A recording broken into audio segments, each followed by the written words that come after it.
शिवसेनेचे आमदार संजय शिरसाट आपल्या सोबत आहेत, कॅबिनेट मंत्री. आपण त्याची थेट बातचीत करणार आहोत. संजय राऊत पुन्हा एकदा ज्या पद्धतीचं वक्तव्य करतात आणि काल देवेंद्र फडणवीस यांनी जे वक्तव्य उद्धव ठाकरेंबद्दल केलं होतं की आक्षेप घेण्यासारखं असं काही नाही आहे आमच्या दोघांमध्ये आणि भविष्यामध्ये एकत्र येणार की नाही यावर देखील सध्या तरी तशी परिस्थिती दिसत नाही. यावर संजय राऊत म्हणत आहेत की दोघांचे परस्पर संबंध आहेत आणि फार काळ एकत्र देखील काढलेला आहे. या वक्तव्याकडे नेमकं कसं पाहता? काही घडतंय बिघडतंय राजकारणात?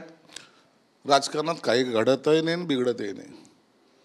आता उतावळेपणा जो आहे ते उभाटा गटाच्या काही लोकांमध्ये आलेला आहे.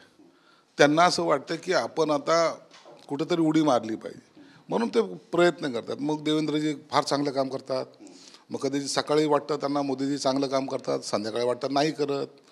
हे सगळं त्यांचं फ्रस्ट्रेशन आलेलं आहे आणि हा फ्रस्ट्रेशनचाच एक भाग आहे की आज आपण कुठं जायचं हे ह्या कन्फ्युजनमध्ये ते आहेत आणि त्यांना कोणी ॲक्सेप्ट करायला तयार नाही. हा त्याच्यातला महत्त्वाचा मुद्दा आहे.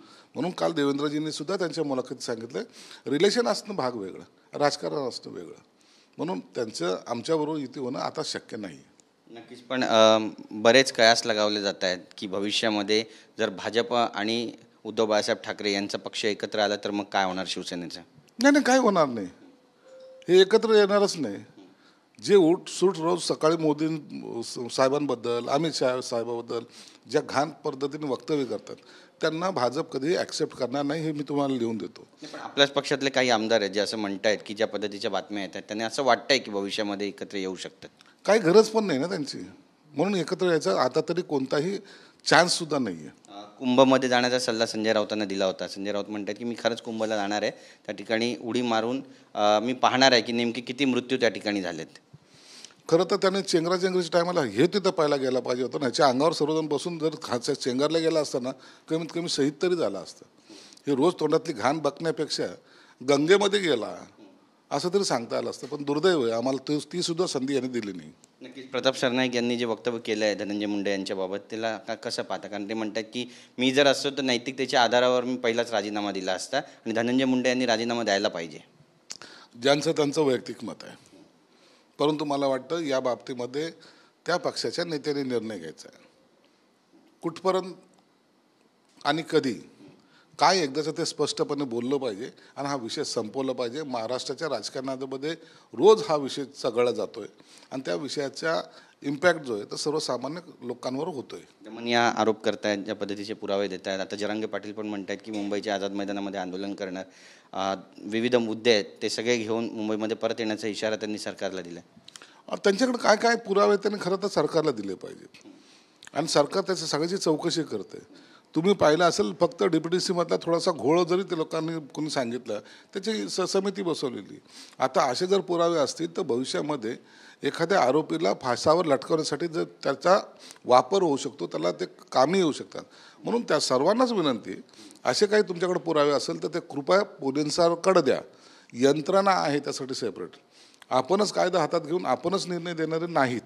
म्हणून योग्य त्या यंत्रणेकडे पुरावे दिले तर त्याच्यामध्ये तुम्ही त्यांना सहकार्य केल्याची भावना दिसून येईल. नक्कीच. संजय राऊत यांनी जे वक्तव्य केलं होतं वर्षा निवासस्थानाबद्दल की रेडे कापले कामाख्याला, त्याचे शिंग वर्षा बंगल्यात पुरले, ते खोदकाम त्या ठिकाणी सुरू आहे. आता ते म्हणतात की देवेंद्र फडणवीस यांनी जे वक्तव्य केलं त्याचं मी स्वागत करतो, पण राज्यामध्ये अंधश्रद्धेचा बाजार आहे. त्यांची जी मुलगी आहे तिला सुद्धा 10वीच्या परीक्षेसाठी त्यांनी शुभेच्छा दिल्यात. हे उशिरा त्याला कधी कधी कमी जास्त होतं ना प्रमाण. त्या टायमाला संजय राऊतचे असे वक्तव्य येतात. रेडे आहेत, रेड्याचे शिंग तिथं काहीतरी आहेत म्हणतात. आता मला सुद्धा बंगला नाही, माझ्या इथं बी रेड्याचे शिंग आहेत का काय? म्हणून असे वक्तव्य करून लोकांची दिशाभूल करणं हे आता बंद केलं पाहिजे. लोकांना तुम्हाला वाटतं की तुम्ही विद्वानासारखे बोलतात, पण लोक तुम्हाला मूर्खत काढतात. हे सत्य आहे आणि हे अशा पद्धतीने बोलून लोकांमध्ये जी काही अंधश्रद्धा फैलवण्याचा प्रयत्न करतात ती एक दिवस तुमच्या अंगलट जरूर येईल आणि लोक आणि सरकारसुद्धा तुमच्यावर आम्ही योग्य तो काय तुमचासुद्धा बंदोबस्त केल्याशिवाय राहणार नाही. राज्यामध्ये गुन्हेगारी वाढते, छत्रपती संभाजीनगरमध्ये पण वाढत चालली आहे. याचं लोण पोचलं असं म्हणावं. 2 वर्षाची चिमुरड्याचं अपहरण करण्यात आलं आहे खंडणीसाठी. नाही, निश्चित गंभीर घटना आहे. पुरी पोलीस यंत्रणा कालपासून सतर्क मोडवर आहेत. सर्वजण तपास करतायत आणि जो काही खंडणी मागितली त्याचे सगळे काही जे काही क्लूज त्यांना मिळालेत त्या दिशेने त्यांचा तपास चालू आहे. माझ्या शहराला कधीही असा या कृत्यापासून मी अलिप्त ठेवणार आहे. कधी अशा घटना या शहरामध्ये घडू देणार नाही. पालकमंत्री म्हणून माझी जबाबदारी आहे. नक्कीच. उद्धव ठाकरे यांनी सूरज चव्हाण यांचं कौतुक केलं आहे. ईडीच्या खिचडी घोटाळा प्रकरणामध्ये त्यांच्यावर आरोप होते. काल त्यांची जामिनावर सुटका झाली आणि त्यांचं कौतुक करताना म्हणाले, तुम्हाला देखील टोला लगावला आहे की सगळेच गद्दार नसतात. त्याचं कौतुक करण्याचं कारण आहे की सूरज चव्हाण हा स्वतःहून मातोश्रीला जाऊन त्यांना भेटला आहे. मी यांचं कौतुक केलं असतं जर यांनी एक दिवस जाऊन त्याला जेलमध्ये भेटले असते तर. बाकी सगळ्या गोष्टीला तुम्हाला बोलायला संधी होती, परंतु आपला एक कार्यकर्ता जेलमध्ये गेलेला आहे, त्याला साधं भेटायला सुद्धा गेले नाही तुम्ही. म्हणून सूरज चव्हाण बाहेर आल्यानंतर त्याला सुद्धा त्याची जाणीव झालेली की या लोकांनी आपल्याला काय काय केलं. एकही मदत न करता स्वतःच्या बलबुत्यावर आज तो जामिनावर बाहेर आलेला आहे. भविष्यामध्ये त्यातून तो बरी निघो, निर्दोष निघो असं आमची सुद्धा शुभेच्छा त्याला आहेत.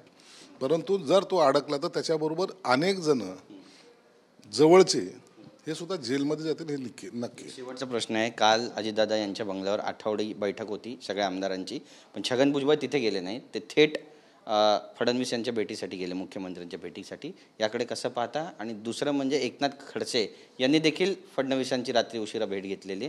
नेमकं राजकारणात काय घडत आहे? भुजबळांना कदाचित देवेंद्र फडणवीस जवळची वाटत असावेत, म्हणून त्यांच्या वारंवार बैठका होत आहेत, वारंवार जात आहेत. तिथं त्यांना करमत असावं म्हणून ते बैठकीला गेले नाहीत. खडसे साहेबांना सुद्धा आता इतक्या सर्व काळानंतर त्यांना सुद्धा जाणीव झालेली आहे की राजकारणामध्ये अशा पद्धतीचे भांडण करून जमणार नाही. तर जर एकत्रित आलो तर कदाचित उर्वरित राजकीय भवितव्य हे आणखीन चांगलं होऊ शकतं. म्हणून त्यांना सुद्धा आमच्या शुभेच्छा आहेत. धन्यवाद आमच्याशी बातचीत केल्याबद्दल. कॅमेरा पर्सन योगेश गुरवसह गिरीश गायकवाड, TV9 मराठी, मुंबई.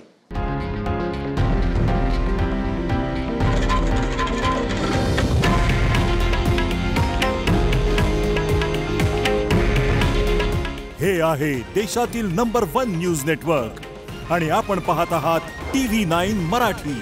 काळजी तुमची, हित महाराष्ट्राचं.